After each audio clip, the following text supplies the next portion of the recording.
नमस्कार। कैसे हैं आप? मूड कैसा है?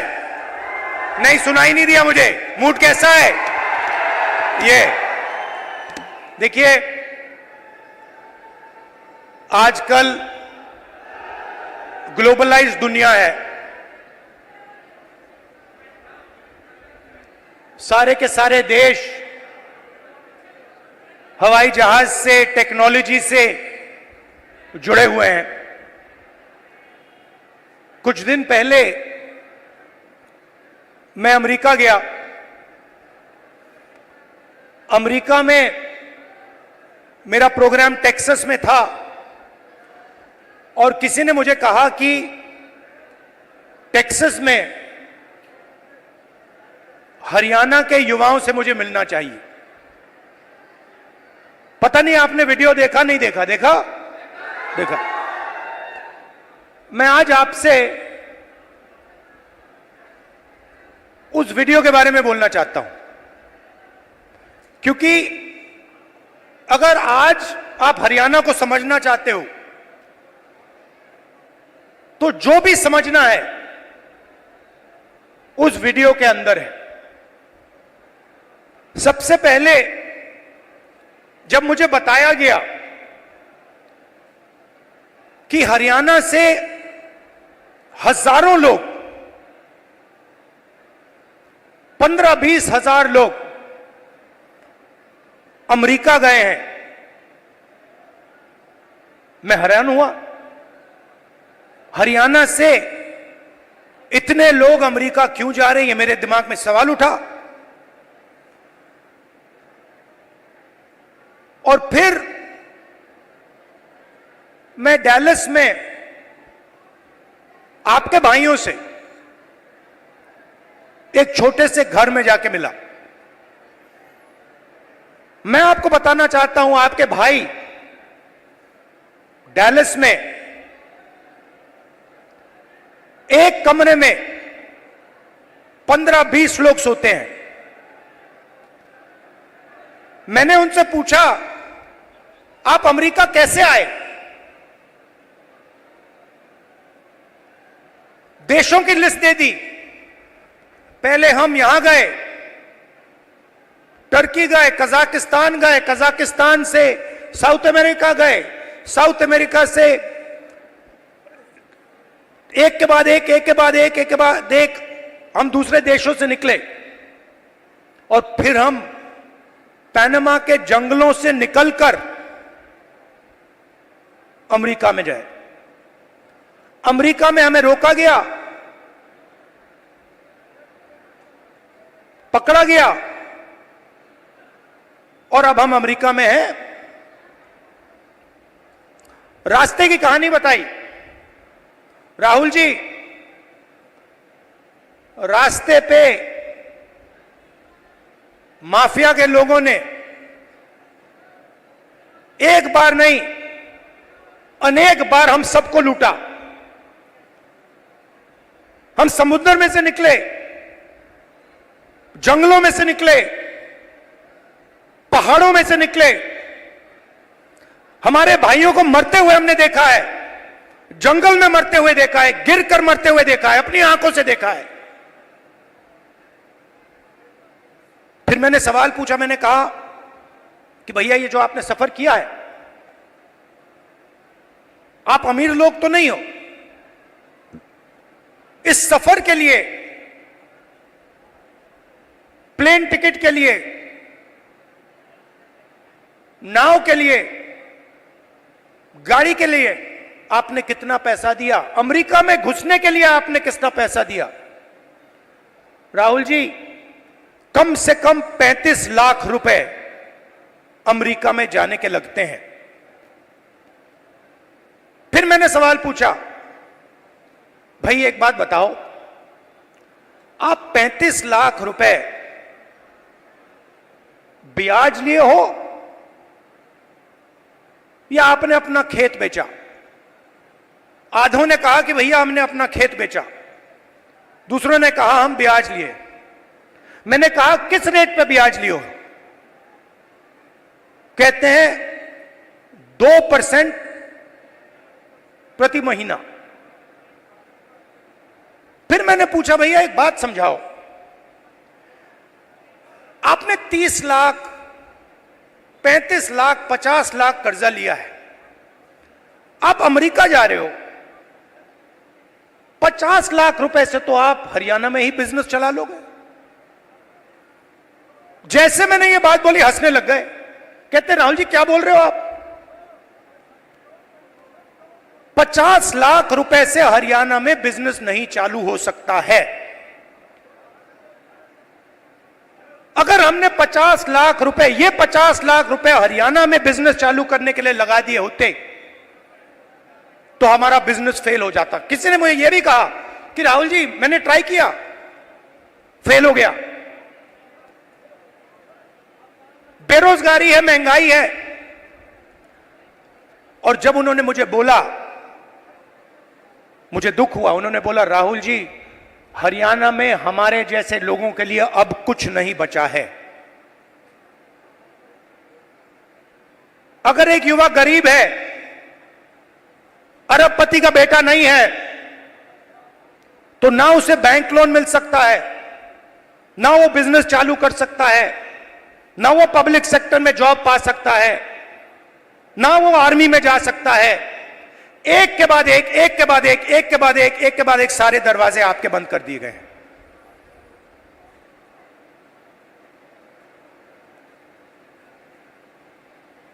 मैं जब उस घर से निकला, मैं सोच रहा था कि अगर इनकी ये हालत है तो इनके बच्चों की क्या हालत है। ये तो यहां है, कोई ट्रक चला रहा है, कोई जॉब कर रहा है, पैसा कमा रहे हैं। मेरे माइंड में आया कि इनके बच्चे क्या कर रहे हैं, इनकी फैमिली क्या कर रही है।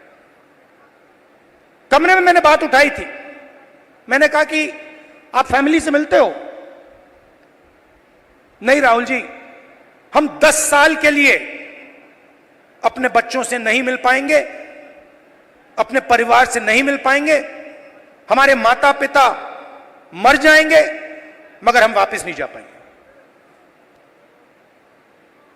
और फिर एक व्यक्ति ने मुझे कहा राहुल जी एक काम कीजिए, जब आप वापस हिंदुस्तान जाएंगे तो आप 5 मिनट के लिए हमारे परिवारों से मिल लीजिए और उनको कह दीजिए कि हम ठीक हैं, हम सलामत हैं। मैंने उनसे कहा कि भाई बताओ, आपके पास तो मोबाइल फोन तो होगा, वीडियो कॉल करते होगे, तो उनको तो मालूम होगा। वो मुझे कहते हैं नहीं राहुल जी, वो मानते नहीं है, हम वीडियो फोन पे कॉल करते हैं और हमारे बच्चे मानते नहीं है कि हम ठीक हैं। अजीब सी बात है। फिर मैं करनाल गया सुबह 4 बजे, कि मैं चाहता था कि मीडिया वाले ना पकड़ लें, मुझे तंग करते हैं। मैंने इनको मित्रों कहा, मतलब ये हैं अदानी के मित्र, अंबानी के मित्र। तो मैं गया 4 बजे सुबह, वहां बैठ गए, बातचीत शुरू। एक मेंबर परिवार का यूएस में वीडियो कॉल चल रहा है, 6-7 लोग उस साइड डैलस में बैठे हैं, 20-25 लोग परिवार यहां बैठे हैं। मैं सोच रहा हूं ये हो क्या रहा है। और फिर छोटा सा बच्चा दौड़ता हुआ वो कंप्यूटर के पास जाता है, कंप्यूटर को ऐसे पकड़ता है और इतनी जोरों से चीखता है कि मैंने मतलब शायद अपनी लाइफ में ये चीख नहीं सुनी। कांपता हुआ चीखता है, पापा पापा पापा वापस आओ। और पिता कुछ नहीं कह पाता है। देव को देव की आंखों में आंसू, चिल्ला रहा है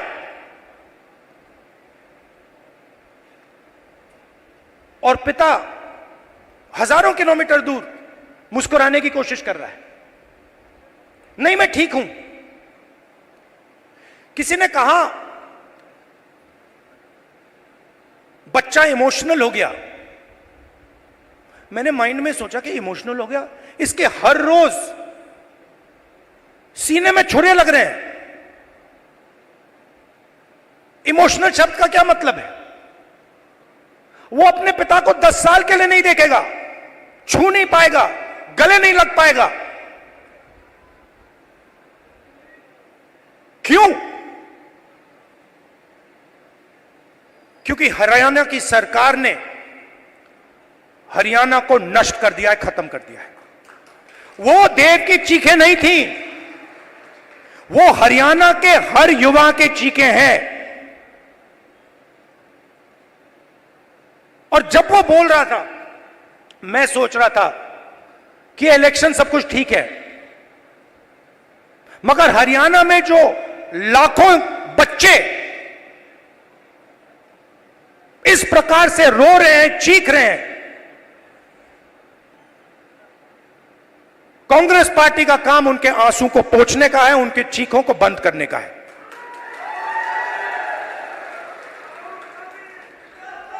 अब देव रो क्यों रहा है, यह मैं आज आपको समझाना चाहता हूं। नरेंद्र मोदी जी ने, हरियाणा की सरकार ने सिस्टमैटिकली इस देश का जो रोजगार का सिस्टम है उसको खत्म किया है। वो जो युवा अमेरिका गए हैं, छोटे से घर में 20-25 एक कमरे में रह रहे हैं। एक वहां पे था जिसको एक्सीडेंट हो गया, चल नहीं पा रहा है। उसकी मां मुझे कहती है, राहुल जी मैं तो बेटे से मिलना चाहती हूं। मैं कहना नहीं चाहता था, कैसे मिलोगी? वो 10 साल के लिए वापस नहीं आ सकता। तो बच्चे चिल्ला रहे हैं, माताएं चिल्ला रही हैं, पूरा परिवार चिल्ला रहा है। क्यों? क्योंकि हरियाणा में रोजगार नहीं। नरेंद्र मोदी क्या करते हैं? काले कानून लाते हैं। जो है आपके पास, जो आप पूरे देश को देते हो, वो भी छीनने की कोशिश कर रहे हैं। कल मैं जम्मू कश्मीर गया, वहां पे कंप्लेंट आ रही है, भैया हमारा सेब का पूरा बिजनेस ठप हो गया, अदानी जी को दे दिया है। हिमाचल में सेब का बिजनेस अदानी को जाता है, यहां पे आपको सही दाम नहीं मिलता है, स्टोरेज कंटेनर उनके। सारी की सारी प्लानिंग 10-15 लोगों के लिए होती है। हरियाणा के किसानों का कर्जा माफ नहीं होगा, आपको सही एमएसपी नहीं मिलेगी, मगर 25 अरबपतियों का 16 लाख करोड़ रुपया कर्जा माफ होगा। और आप देखते रहोगे कि भैया हो क्या रहा है। यह प्रदेश जो पूरे देश को भोजन देता है, यहां हो क्या रहा है।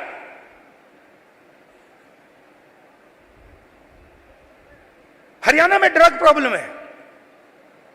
उन्होंने मुझे बताया कि राहुल जी हरियाणा में ड्रग प्रॉब्लम बढ़ती जा रही है। गुजरात में अदानी के पोर्ट में हजारों किलो ड्रग्स पाया जाता है। आपने देखा 3000 किलो हेरोइन उनके पोर्ट में पाया जाता है। किसी को सजा हुई? मीडिया में लिखा एक शब्द नहीं। एयरपोर्ट उनको चले जाते हैं, पोर्ट्स उनको चले जाते हैं। मोबाइल फोन चलाओ, जेब से पैसा उनको जाता है। सड़कों पे चलो, जेब से पैसा उनको जाता है।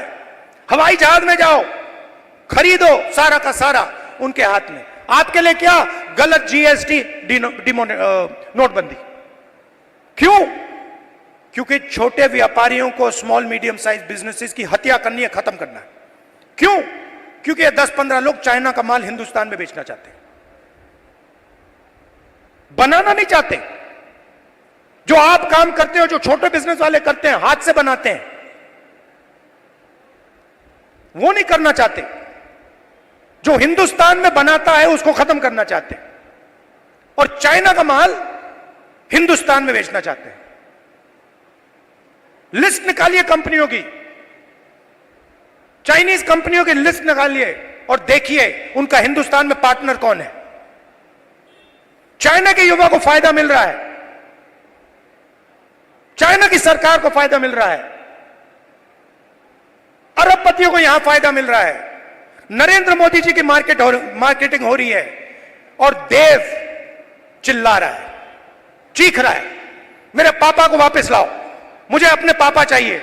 मैं सोच रहा था जब मैं घर जाऊंगा मैं देव के लिए थोड़े खिलौने भेजूंगा। फिर मैंने सोचा क्या मतलब, खिलौने से क्या होगा, फुटबॉल से क्या होगा, क्रिकेट बैट से क्या होगा, वो तो अपना पापा चाहता है। तो ये हरियाणा की हालत है और ये हम बदलना चाहते हैं।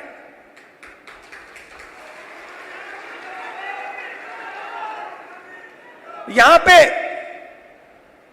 स्टेज पे पुनिया जी बैठे हैं, कहां है ये और इनके जैसे लोग गोल्ड मेडल पाते हैं। मैं इनके जिम में गया, ये 24 घंटा लगे रहते हैं।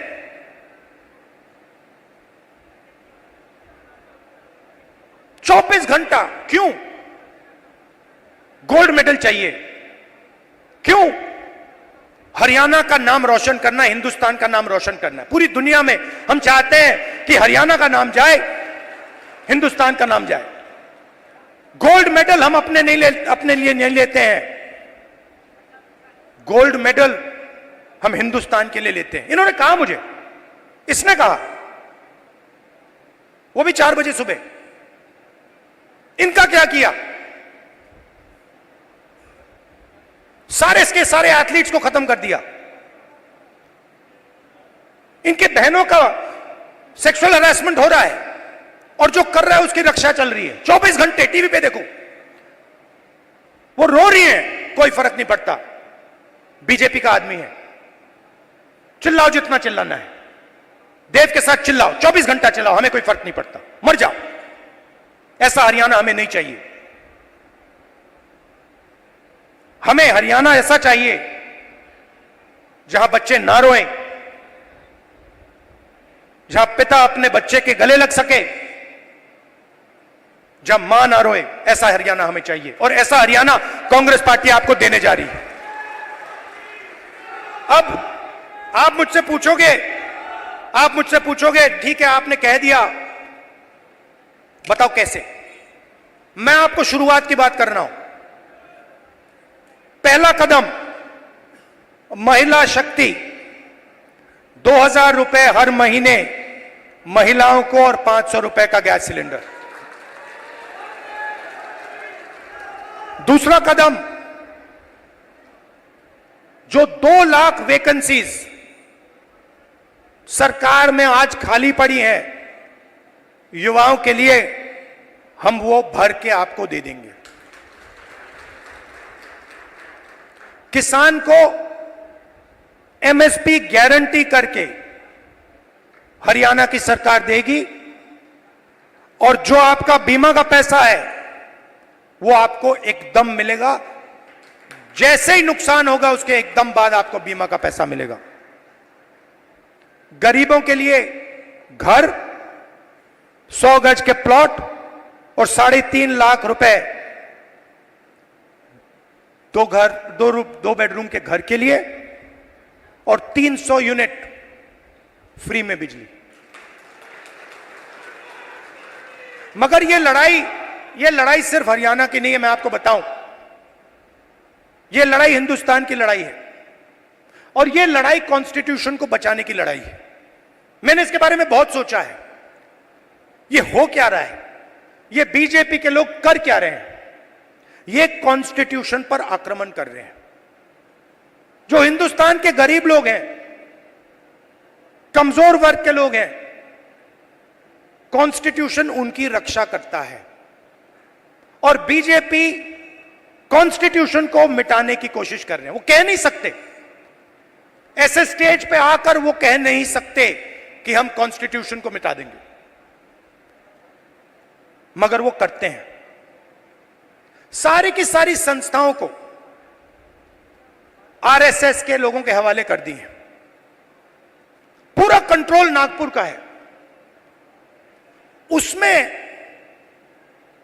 हिंदुस्तान के 90% लोगों के लिए कोई जगह नहीं है। आप देख लीजिए, आप लिस्ट निकालिए, जिन जिन लोगों को आरएसएस ने हिंदुस्तान की संस्थाओं में डाला है, लिस्ट निकालिए। चाहते हो मैं दे दूंगा आपको। उसमें ना आपको एक ओबीसी मिलेगा, ना आपको एक दलित मिलेगा, ना आपको आदिवासी मिलेगा।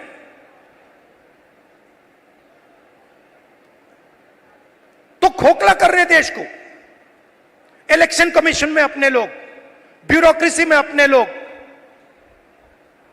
मीडिया में अपने लोग, इंटेलिजेंस सर्विसेज में अपने लोग, और 90% हिंदुस्तान के लिए कुछ नहीं। इसलिए हमने चुनाव में जाति जनगणना की बात की। हिंदुस्तान में किसकी कितनी आबादी है, यह हम जानना चाहते हैं। अब इसमें कोई गलत बात तो नहीं है। जैसे चोट लगती है, आपको पैर में चोट लगती है, डॉक्टर कहता है भैया एक्सरे कराओ, चेक कराओ। हम सिर्फ यह कह रहे हैं कि भैया चेक कराओ, इस देश में दलित कितने हैं, आदिवासी कितने हैं, पिछड़े कितने हैं, गरीब जनरल कास्ट के कितने लोग हैं, यह पता लगाओ। कभी आरएसएस कहती है करना चाहिए, अंदर से कहते हैं भैया ये मत करवा देना, सच्चाई निकल आएगी। सच्चाई क्या है कि 90% लोगों के पास कुछ है ही नहीं। 250 सबसे बड़े बिजनेसेस देख लीजिए, लिस्ट निकालिए, उनकी मैनेजमेंट की लिस्ट निकाल लीजिए, उनके सीईओज की लिस्ट निकाल लीजिए, ओनरशिप जिसके हाथ में, उनकी लिस्ट निकाल लीजिए। आपको उसमें एक ओबीसी, एक दलित, एक आदिवासी मिल जाए तो मुझे बता देना, मैं उसको अभी भी ढूंढ रहा हूं। कॉर्पोरेट इंडिया में 90% हिंदुस्तान का एक भी व्यक्ति नहीं है। गरीब जनरल कास्ट भी वहां आपको नहीं दिखेगा। सिलेक्ट लोग हैं। अदानी जी का बिजनेस है, हजारों बिजनेस उससे कनेक्टेड हैं। वो सारे के सारे कोई ना कोई परिवार का आदमी है, भाई कुछ करता है, बहन कुछ करती है, फैमिली बिजनेस है। ऐसे ही बिजनेसेस है। 250 में से आप मुझे नाम दे दो दलित का, आप नाम दे दो आदिवासी का, आप नाम दे दो पिछड़े का, नहीं है। ब्यूरोक्रेसी में देखो, हिंदुस्तान की सरकार को 90 लोग चलाते हैं, सेक्रेटरी कहलाते हैं। 3 दलित हैं, आबादी 15%, 90 में से 3। पिछड़ों की आबादी कम से कम 50%, 90 में से 3। होने कितने चाहिए? 45 अगर आप आबादी से जाओ, नहीं 3। और बजट कितना संभालते हैं? आदिवासी जिनकी 8% आबादी है, 100 रुपए में से 10 पैसे का बजट संभालते हैं। दलित 100 रुपए में से 1 रुपया संभालता है। ओबीसी 100 रुपए में से 5% संभालता है। यह हिंदुस्तान की सच्चाई है। इसलिए हमने कहा है कि जाति जनगणना होगी, नेशनल लेवल पे होगी। और मैंने कहा है मोदी जी के सामने पार्लियामेंट हाउस में, आप करो ना करो, मैं इसको इसी हाउस में पास करवाऊंगा, आपके मुंह के सामने करवाऊंगा। तो ये हरियाणा की रियलिटी है। और ये क्या करते हैं? बांटने का काम करते हैं। मीडिया वाले 24 घंटे लगे रहते हैं। एक जात को दूसरी जात से लड़ा दो, एक धर्म को दूसरे धर्म से लड़ा दो, और पूरा का पूरा फायदा अदानी को पहुंचा दो। हरियाणा एक साथ लड़ेगा, सबकी सरकार बनेगी, खुशी से बनेगी, चुनाव में कांग्रेस पार्टी स्वीप करने जा रही है, स्वीप करने जा रही है, आंधी आ रही है और हम सबकी सरकार बनाएंगे। किसी एक की सरकार नहीं होगी, पूरे हरियाणा की सरकार होगी। इसमें सबकी इज्जत होगी, सबकी रिस्पेक्ट होगी, सबकी जगह होगी। और मेरी जहां भी आपको जरूरत हो, कहीं भी पार्लियामेंट में आपको कुछ उठवाना हो, कुछ कहलाना हो, आप मुझे बस ऑर्डर दीजिए, राहुल जी हरियाणा आपसे ये कहलवाना चाहता है, मैं कह दूंगा वहां पे जाके। दिल का रिश्ता है, पुराना रिश्ता है। मैं आपसे यहां आके 50 झूठ नहीं बोलने वाला, वो मोदी जी का काम है। आपने 10 साल देख लिए, सुन ली उनकी बात, आमदनी दुगनी कर दूंगा और फिर काले कानून ले आए, छोटे बिजनेसेस को फायदा पहुंचाऊंगा, नोटबंदी जीएसटी ले आए। उनका काम आप जानते हो। अब सब मिलकर एक साथ हरियाणा को खड़ा होना है, क्योंकि देव जैसे जो बच्चे रो रहे हैं, रैली से आतंकियों को दी चेतावनी, उनके आंसू पोंछने हैं, छोड़ दे या मरने के लिए तैयार रहें। उनको खुश करना है जम्मू और उनको अपने पिता के पास चुनाव को गले मिलने लेकर देना प्रचार है। अभियान धन्यवाद। जारी है। तीसरे चरण के मतदान के लिए अमित शाह ने गुरुवार को 5 चुनावी रैलियों को संबोधित किया। इस दौरान उन्होंने आतंकियों को चेतावनी देते हुए हथियार छोड़ देने की बात कही। केंद्रीय गृह मंत्री अमित शाह ने गुरुवार को जम्मू कश्मीर में आतंकवादियों से हथियार छोड़ने और सरकार से बातचीत के लिए आगे आने का आह्वान किया। साथ ही उन्होंने कहा कि पाकिस्तान के साथ कोई संवाद या सीमा पार व्यापार नहीं होगा। बता दें कि अगले सप्ताह होने वाले तीसरे चरण के चुनाव से पहले अमित शाह ने गुरुवार को 5 रैलियों को संबोधित किया। उन्होंने कांग्रेस, नेशनल कॉन्फ्रेंस और पीडीपी पर भी हमला किया। उन्होंने कहा कि ये तीनों वंशवादी पार्टियां आतंकवाद के लिए जिम्मेदार हैं, जिसे भाजपा ने खत्म कर दिया है और इसे दोबारा लौटने नहीं दिया जाएगा। श्यामा प्रसाद मुखर्जी के सपने को किया पूरा। अमित शाह ने भाजपा की सरकार बनने पर जम्मू कश्मीर को आतंकवाद मुक्त बनाने का वादा किया और आरोप लगाया कि नेशनल कॉन्फ्रेंस कांग्रेस गठबंधन सत्ता में आने पर पाकिस्तान का एजेंडा लागू करेगा। शाह ने भाजपा उम्मीदवारों के समर्थन में चेनानी और उधमपुर विधानसभा क्षेत्रों में रैलियों को संबोधित करते हुए कहा कि दुनिया की नज़र जम्मू कश्मीर चुनाव पर है, जो संविधान के अनुच्छेद 370 के अधिकतर प्रावधानों को निरस्त किए जाने के बाद पहली बार हो रहा है। शाह ने कहा कि प्रधानमंत्री नरेंद्र मोदी के नेतृत्व वाली सरकार ने भारतीय जनसंघ, वर्तमान भाजपा, के संस्थापक श्यामा प्रसाद मुखर्जी के सपने को अगस्त 2019 में पूरा किया, जब उसने उनके नारे एक देश में 2 विधान, 2 प्रधान और 2 निशान नहीं चलेंगे के अनुरूप अनुच्छेद 370 को हटाया। जो आतंक फैलाए उसे फांसी पर लटकाया जाएगा। गृह मंत्री ने कहा कि जो भी जम्मू कश्मीर में आतंक फैलाएगा उसे फांसी पर लटकाया जाएगा। शाह ने कहा, मैं आपसे पूछता हूं कि संसद पर हमले के दोषी अफजल गुरु को फांसी दी जानी चाहिए थी या नहीं? नेशनल कॉन्फ्रेंस कांग्रेस अब कह रहे हैं कि उसे फांसी नहीं दी जानी चाहिए थी। उन्होंने उधमपुर जिले के चेनानी में एक रैली में कहा, वे पत्थरबाजों और आतंकवादियों को रिहा करना चाहते हैं। उमर अब्दुल्ला ने यह सपना देखना छोड़ दिया है, क्योंकि आप ऐसा नहीं कर सकते। यह अदालतों का काम है और हमने ऐसे कानून लागू किए हैं कि अब कोई भी पत्थर फेंकने की हिम्मत नहीं करेगा। जम्मू कश्मीर में सक्रिय आतंकवादियों से हथियार छोड़ने और सरकार से वार्ता के लिए आगे आने का आह्वान करते हुए गृह मंत्री ने कहा कि अगर वे ऐसा नहीं करते तो सुरक्षा बलों के हाथों मारे जाने के लिए तैयार रहें। मोदी सरकार आने के बाद नहीं हुए विस्फोट। अमित शाह ने कहा, यह चुनाव बहुत महत्वपूर्ण है क्योंकि जम्मू कश्मीर करीब 40 साल तक आतंकवाद की छाया में रहा है। अगर वे नेशनल कॉन्फ्रेंस कांग्रेस गठबंधन यह चुनाव जीतते हैं तो इसका मतलब है कि पाकिस्तान का एजेंडा सफल हो गया। उन्होंने आरोप लगाया कि 3 वंशवादी दलों ने जम्मू कश्मीर को आतंकवाद में धकेल दिया, जिसके परिणामस्वरूप 35 वर्ष में 40,000 लोग मारे गए और 3,003 दिनों तक कर्फ्यू लगा। शाह ने दावा किया कि लेकिन मोदी सरकार के सत्ता में आने और अनुच्छेद 370 के अधिकतर प्रावधानों को निरस्त करने के बाद कोई पथराव, गोलीबारी या बम विस्फोट नहीं हुआ। आज हरियाणा में करेंगे जनसभा। बता दें कि अमित शाह आज शुक्रवार को हरियाणा में 3 चुनावी सभाओं को संबोधित करेंगे। हरियाणा विधानसभा चुनाव को लेकर भी बीजेपी ने पूरी तरह से कमर कस ली है। अमित शाह आज दोपहर 12 बजे रेवाड़ी, दोपहर 2:30 बजे मुलाना और 3:45 बजे लाडवा में जनसभाओं को संबोधित करेंगे। करनाल के असंध में एक सार्वजनिक रैली को संबोधित करते हुए कांग्रेस सांसद और नेता प्रतिपक्ष राहुल गांधी ने कहा कि कांग्रेस हरियाणा चुनाव में जीत हासिल करेगी। हमारी सरकार सभी के लिए होगी। हरियाणा विधानसभा चुनाव में नाराजगी की खबरों के बीच पहली बार पूर्व केंद्रीय मंत्री कुमारी सैलजा और पूर्व मुख्यमंत्री भूपेंद्र सिंह हुड्डा एक साथ मंच पर दिखे। मौका था राहुल गांधी की असंध में रैली का। दोनों ने राहुल गांधी के अगल बगल बैठे नजर आए।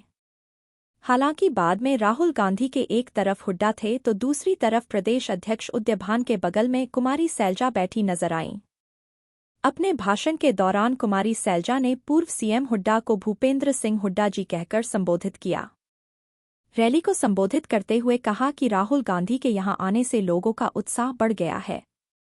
भाजपा की जो 10 साल की जो सरकार रही है, लोग उससे त्रस्त हैं और आज लोग उसका विकल्प कांग्रेस में तलाश रहे हैं। कुमारी सैलजा ने राहुल गांधी के सामने जनता से कहा कि इस बार कांग्रेस की सरकार बनेगी। उन्होंने प्रदेश की जनता से कांग्रेस उम्मीदवारों के लिए मतदान करने की अपील की। वहीं भूपेंद्र सिंह हुड्डा ने अपने भाषण में कुमारी सैलजा को बहन और वरिष्ठ नेता कहकर संबोधित किया। हुड्डा का भाषण मुख्य रूप से बीजेपी की आलोचना पर केंद्रित रहा। हुड्डा ने कहा कि बीजेपी सरकार किसानों को एमएसपी नहीं देना चाहती। कल पीएम मोदी हरियाणा आए थे। उन्होंने ऐसी फसलों की एमएसपी गिना दी जो हरियाणा में पैदा होती ही नहीं। हुड्डा ने कहा कि बीजेपी वालों के झूठ का जवाब 5 अक्टूबर को हरियाणा की जनता देने जा रही है। हरियाणा से बीजेपी जा रही है और कांग्रेस आ रही है। उन्होंने दावा किया कि प्रदेश में बहुमत के साथ कांग्रेस की सरकार बनेगी। लोकसभा में नेता प्रतिपक्ष राहुल गांधी ने रैली को संबोधित करते हुए बीजेपी सरकार पर जमकर निशाना साधा। जनसभा को संबोधित करते हुए उन्होंने कहा कि जब मुझे बताया गया कि हरियाणा से 15 से 20 हजार लोग अमेरिका गए हैं तो मैं हैरान हो गया। हरियाणा से इतने लोग अमेरिका क्यों जा रहे हैं, ये सवाल मेरे मन में उठा। फिर मैं डैलस में आपके भाइयों से एक छोटे से घर में जाकर मिला। आपके भाई डैलस में एक कमरे में 15 से 20 लोग सोते हैं। मैंने उनसे पूछा कि वे वहां कैसे आए तो उन्होंने मुझे देशों की लिस्ट दे दी। उन्होंने मुझे कहा कि हरियाणा में हमारे जैसे लोगों के लिए अब कुछ नहीं बचा है। अगर एक युवा गरीब है, अरबपति का बेटा नहीं है, तो न उसे बैंक लोन मिल सकता है, न वो व्यापार कर सकता है। एक के बाद एक सभी दरवाजे बंद हो चुके हैं। रेवाड़ी में जनसभा को संबोधित करते हुए अमित शाह राहुल गांधी पर जमकर बरसे।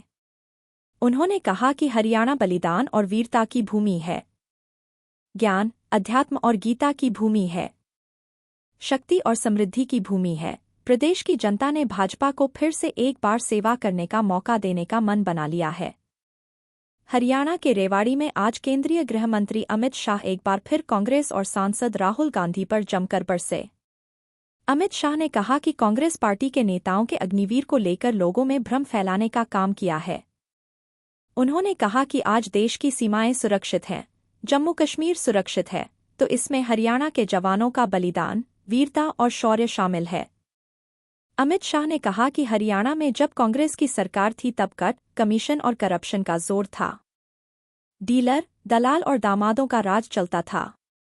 बीजेपी सरकार में न डीलर बचे न ही दलाल बचे, दामाद का तो सवाल ही नहीं है। उन्होंने राहुल गांधी पर बड़ा हमला किया। उन्होंने कहा कि राहुल को किसी ने कह दिया कि एमएसपी बोलने से वोट मिल जाएंगे। क्या राहुल एमएसपी का फुल फॉर्म जानते हैं? खरीफ और रबी की फसल कौन सी है, क्या उनको मालूम है? उन्होंने कहा कि पूरे देश भर में कांग्रेस की जो सरकारें चल रही हैं, वे एमएसपी के नाम पर किसानों से झूठ बोल रहे हैं। हरियाणा की भाजपा सरकार किसानों से 24 फसलें एमएसपी पर खरीद रही है। हरियाणा में कांग्रेस के नेता एक बार बता दें कि देश में आपकी कौन सी सरकार एमएसपी पर 24 फसल खरीदती है। अमित शाह ने विदेशी धरती पर दिए गए बयानों को लेकर भी राहुल गांधी को घेरा। उन्होंने कहा कि राहुल विदेश जाकर कहते हैं कि हम एससी ओबीसी समुदाय का आरक्षण समाप्त कर देंगे। उन्होंने कहा कि लोकसभा चुनाव में वो हम पर आरोप लगाते थे कि हम आरक्षण समाप्त करने वाले हैं, लेकिन अब अमेरिका जाकर खुद अंग्रेजी में बोलकर आए कि आरक्षण समाप्त कर देंगे। कांग्रेस ने वन रैंक वन पेंशन पर गुमराह किया। केंद्रीय गृहमंत्री ने कहा कि प्रधानमंत्री नरेंद्र मोदी ने 2014 में चुनाव प्रचार की शुरुआत हरियाणा से की थी। तभी उन्होंने वादा किया था कि हम सेना के जवानों की वन रैंक वन पेंशन की मांग को पूरा करेंगे। 40 सालों से हमारे सेना के जवान इस मांग कर रहे थे। अमित शाह ने कहा कि 40 सालों तक Congress one rank one pension लागू नहीं कर पाई। अब जबकि मोदी जी को सेवा का मौका मिला है, तो मोदी जी ने वन रैंक वन पेंशन को लागू किया। इसी के साथ उन्होंने कहा कि 1 महीने पहले वन रैंक वन पेंशन का तीसरा वर्जन भी लागू कर दिया गया है। इस रूट से अमेरिका पहुंचे लोगों के परिजनों के मुताबिक इसमें हर कदम पर परेशानी ही परेशानी है और कई बार मौत का भी सामना करना पड़ता है। मानव तस्कर इस रूट में संचालक की भूमिका में होते हैं, जो अवैध रूप से देशों की सीमाएं लांघने में मदद के बदले। कांग्रेस नेता राहुल गांधी शुक्रवार को सुबह सुबह अचानक करनाल पहुंच गए। राहुल गांधी के इस दौरे के बारे में स्थानीय नेताओं तक को भी खबर नहीं थी। करनाल के घोगड़ीपुर गांव में उनका स्वागत किया गया। दरअसल अमेरिका दौरे पर राहुल गांधी की मुलाकात हरियाणा के अमित मान से हुई थी, जो डंकी के रास्ते अमेरिका गया था। हरियाणा विधानसभा चुनाव 2024 के बीच राहुल गांधी अचानक से कर्नाटक के घोगड़ीपुर गांव पहुंच गए, जिसके बाद से हर कोई हैरान हो गया। राहुल गांधी ने अपने हरियाणा दौरे के बारे में किसी को कोई जानकारी नहीं दी थी। ऐसे में प्रदेश के किसी भी कांग्रेसी नेता को उनके इस यात्रा के बारे में जानकारी नहीं थी। राहुल गांधी अचानक से घोगड़ीपुर गांव अमेरिका में घायल युवक के परिजनों से मिलने के लिए पहुंचे हैं। कांग्रेस नेता राहुल गांधी शुक्रवार को सुबह करीब 5:30 बजे अचानक जिले के घोगड़ीपुर गांव पहुंच गए। गांव पहुंचते ही वह यहां एक युवक के परिवार से मिलने उसके घर गए और युवक के परिजन से मुलाकात की। साथ ही उन्होंने अमेरिका में रह रहे लड़के अमित मान से उसके घर से ही वीडियो कॉल पर बात भी की। राहुल इतनी सुबह अचानक पहुंचे कि सभी हैरान रह गए। राहुल गांधी ने पूरी आत्मीयता से परिवार के लोगों से बातचीत की और बच्चों आदि के साथ फोटो भी खिंचवाई। दरअसल अपने अमेरिका दौरे के दौरान राहुल गांधी की मुलाकात करनाल के अमित मान से हुई थी। वह घोगड़ीपुर गांव का ही रहने वाला है। बताया जा रहा है कि वह डंकी के माध्यम से अमेरिका गया था। अमित कुछ समय पहले अमेरिका में हादसे का शिकार हो गया था। इसके बाद से वह अस्पताल में ही भर्ती है। इधर राहुल गांधी के दौरे के बारे में किसी कांग्रेस नेता को पता नहीं चला। वे आनन फानन में गांव पहुंचे। हालांकि बाद में लौटते समय राहुल गांधी घरौंडा से कांग्रेस प्रत्याशी वीरेंद्र सिंह राठौर के फार्म हाउस पर भी कुछ देर रुके और स्थानीय नेताओं और कार्यकर्ताओं से चुनाव आदि को लेकर फीडबैक भी लिया।